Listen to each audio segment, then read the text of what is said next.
Знаете ли, че във вашата градина липсва една тайна съставка, която работи 100 пъти по-мощно от кофеина за сутрешното ви събуждане? Днес ще си говорим за истинските герои на богатата реколта.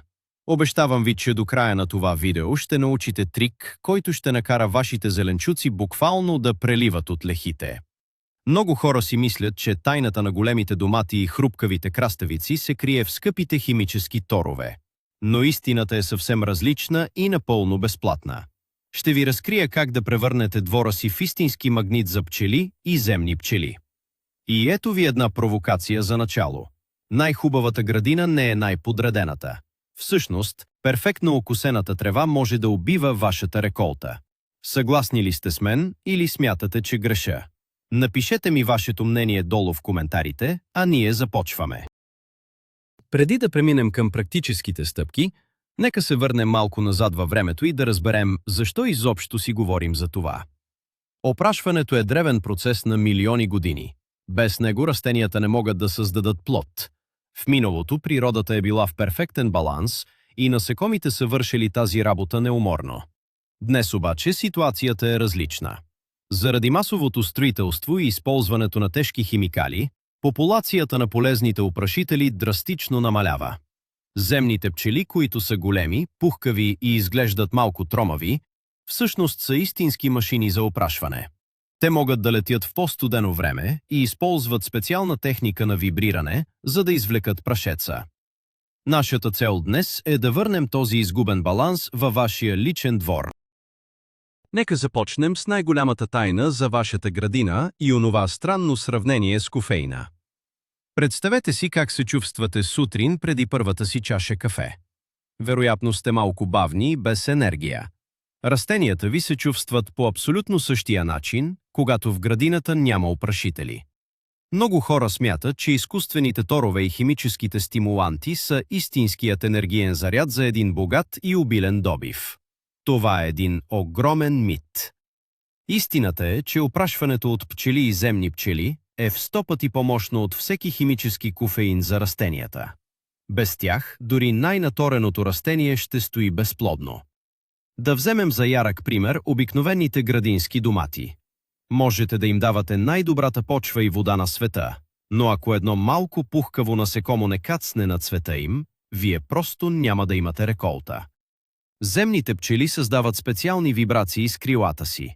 Тези вибрации буквално изтръскват прашеца от цвета. Този процес е напълно безплатен и изключително ефективен. Затова вашият фокус трябва да се измести от купуването на скъпи препарати към създаването на рай за тези малки работници. Те ще свършат най-тежката работа вместо вас. Сега сигурно се чудите как точно да ги поканите на гости във вашия двор. Точно това ще разгледаме в следващите стъпки, защото привличането на полезни насекоми изисква малко хитрост.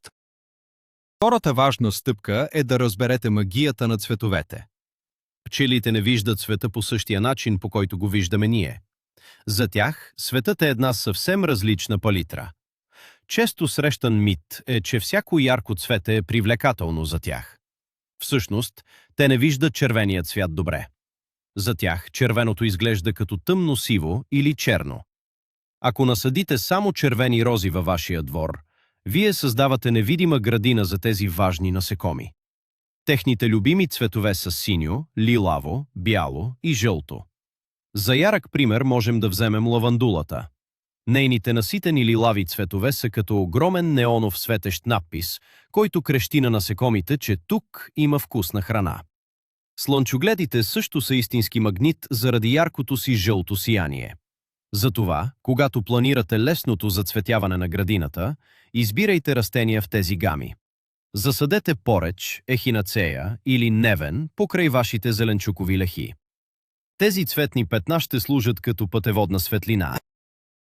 Когато насекомите дойдат заради сините или лавите цветя, те неизбежно ще забележат и малките жълти цветчета на вашите краставици и тикви. Така вие използвате цветята като примамка, за да осигурите перфектното опрашване на вашата зеленчукова реколта. Третото правило за успех е свързано с формата на самите цветове. Не всички цветя са създадени равни в очите на насекомите.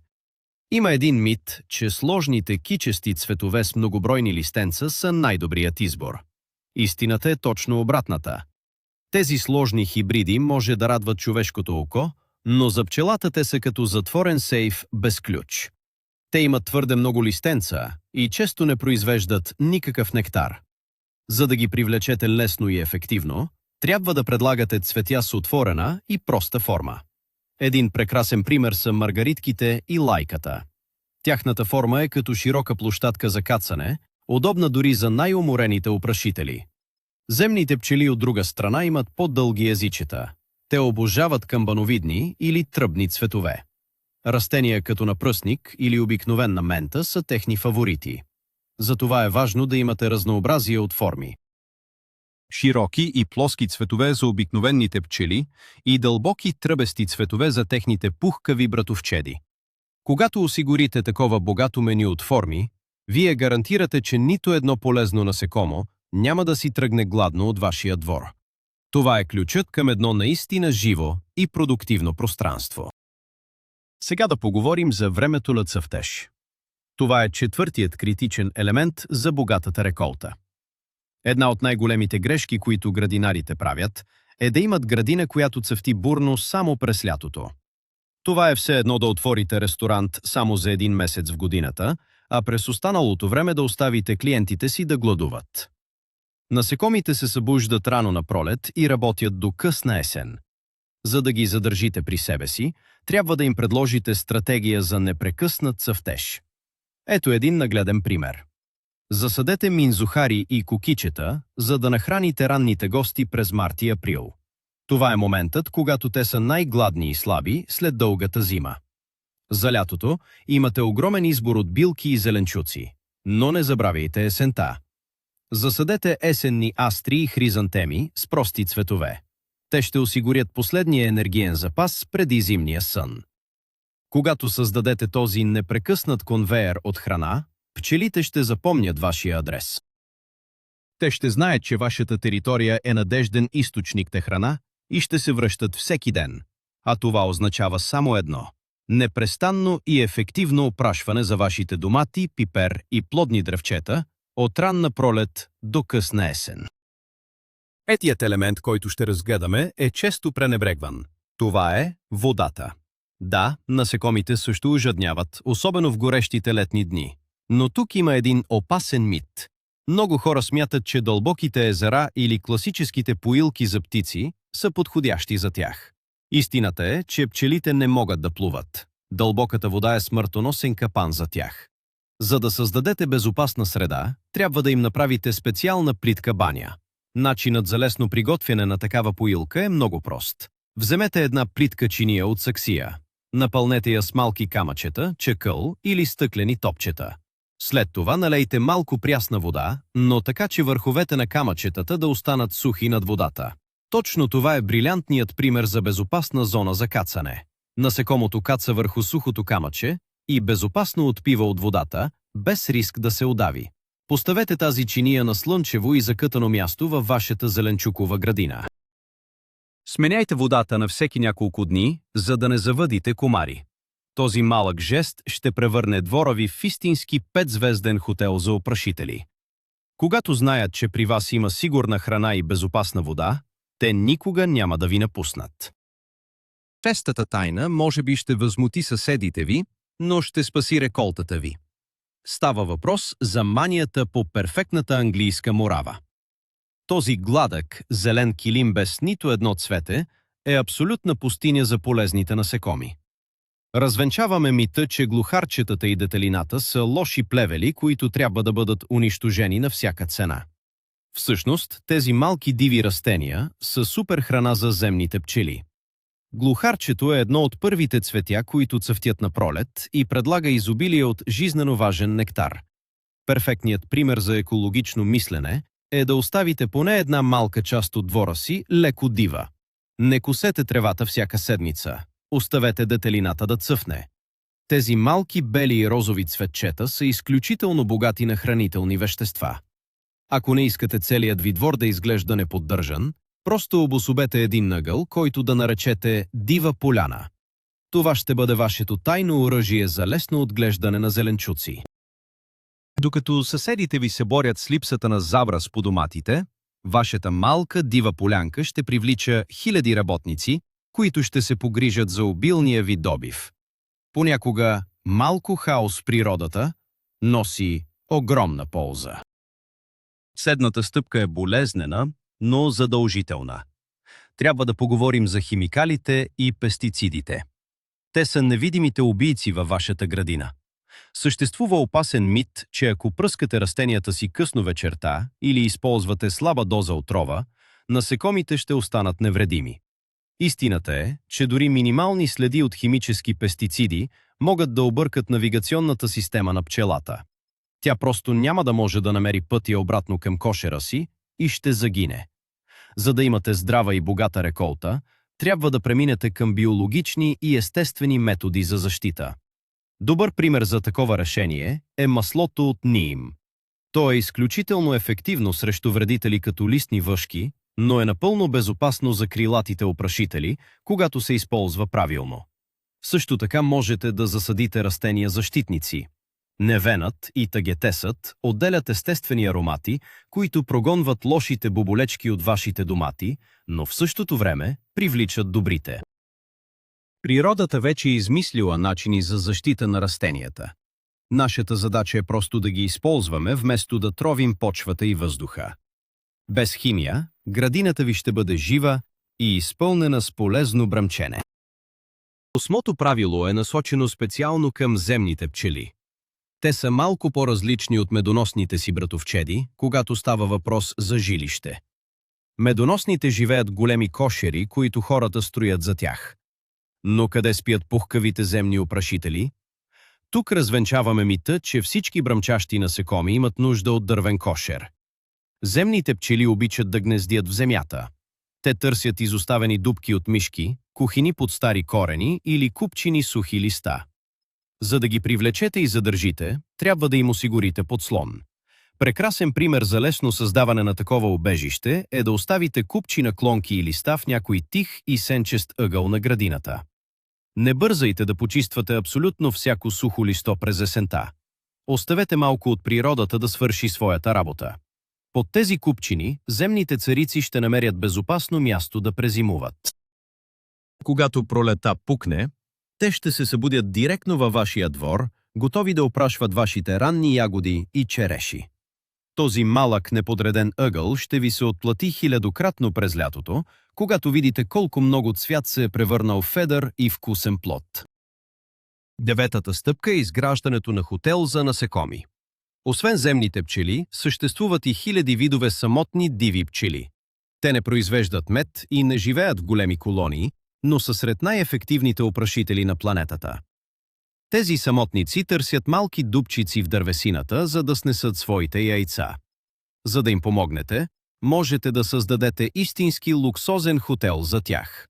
Един чудесен и забавен пример е да вземете старо трупче дърво и да пробиете в него дупки с различна дебелина. Не пробивайте дървото до край, оставете дупките слепи. Също така можете да вземете кухи бамбукови пръчки и да ги завържете на едно снопче. Закачете това снопче на слънчево място, защитено от силен вятър и дъжд. Скоро ще забележите как малките работници започват да влизат вътре и да запечатват отворите скал или листа. Това е знак, че хотелът е пълен. Този метод за лесно привличане на полезни гости е не само полезен за градината, но и изключително красив декоративен елемент. Вие помагате на природата, а тя ви се отблагодарява с кошници пълни със свежи и здрави зеленчуци. Десетата важна точка засяга произхода на растенията във вашия двор. В стремежа си да имаме най-красивата градина, често купуваме екзотични цветя от другия край на света. Тук се крие един сериозен проблем. Местните насекоми са еволюирали заедно с местните растения в продължение на хилядолетия. Те са перфектно настроени един към друг. Мит е, че една скъпа тропическа орхидея ще свърши същата работа като обикновената дива мащерка. Много често чуждоземните цветя изобщо не се разпознават като храна от нашите опрашители. Идеалният пример тук е да се фокусирате върху билки и цветя, които растат естествено във вашия регион. Засадете риган, босилек, чубрица и маточина. Те са не само страхотна подправка за вашите ястия, но са и абсолютно неустоими за бръмчащите гости. Когато усетите аромата на цъфнал риган, бъдете сигурни, че стотици малки крилца вече са усетили същия аромат и пътуват натам. Използването на местни видове е най-мъдрата стратегия за бързо и дълготрайно опрашване на цялото ви зеленчуково стопанство. 11-та тайна се крие в начина, по който разполагате растенията си. Едно самотно цвете, засадено в средата на двора, е като игла в купа сено за летящите насекоми.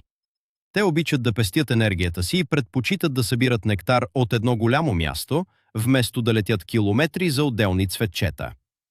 Мит е, че равномерното разпръскване на цветята из цялата градина е най-добрият дизайн.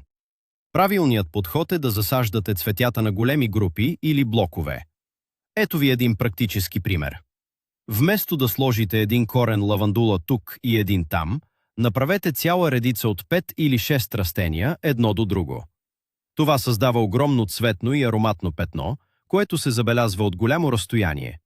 Когато пчелата кацне на този блок, тя ще прекара там много време, прелитайки от цвят на цвят. И докато е там, тя неизбежно ще посети и съседните редове с вашите цъфтящи домати или чушки. Групирането на растенията прави градината ви да изглежда като огромен и богат супермаркет, в който опрашителите с удоволствие ще пазаруват всеки ден. Това е тактически ход, който гарантира максимален ефект. И накрая, 12-та стъпка е да осъзнаем пряката връзка между насекомите и качеството на нашата храна. Често мислим само за количеството, но опрашването влияе огромно и на самото качество на зеленчуците. Съществува мит, че вятърът е достатъчен, за да опраши всичко. Вятърът помага при царевицата, но при краставиците, тиквите и ягодите той е напълно безсилен. Имали ли сте някога ягода, която е малка, твърда и странно деформирана? Или краставица, която е дебела в единия край и тънка в другия? Това не е липса на вода или тор. Това е класически пример за лошо и непълно опрашване. Когато насекомите посещават света многократно и пренасят достатъчно прашец, плодът се развива симетрично, става голям, сочен и много по-слабък. Връзката е абсолютно директна. Повече бръмчене в градината означава по-вкусни, по-големи и по-красиви зеленчуци на вашата маса. Когато приложите всички тези стъпки, вие не просто помагате на природата. Вие инвестирате в собственото си здраве и в радостта от това да откъснете перфектния плод от вашата лична градина. Ето, че стигнахме до самия край на това приключение. Разбрахме, че опрашването е 100 пъти по-мощно от всеки изкуствен стимулант. Вибрациите на малките крилца, правилните цветове, плитките поилки и малко див хаос в двора са истинският ключ към онзи огромен добив, за който всеки градинар мечтае. Когато престанем да се борим с природата и започнем да работим заедно с нея, резултатите са просто зашеметяващи. Доматите натежават, тиквите растат огромни, а градината се пълни с живот. Благодаря ви безкрайно, че останахте с мен до края на това видео. Ако тази информация ви е била полезна и искате още тайни за успешна реколта, моля, абонирайте се за канала. Не забравяйте да натиснете бутона за харесване и да споделите видеото с ваши приятели градинари. И преди да си тръгнете, искам да ви попитам отново. Кое е любимото цвете във вашата градина, с което привличате полезните насекоми? Ще се радвам да прочета отговорите ви долу в коментарите. До нови срещи сред природата!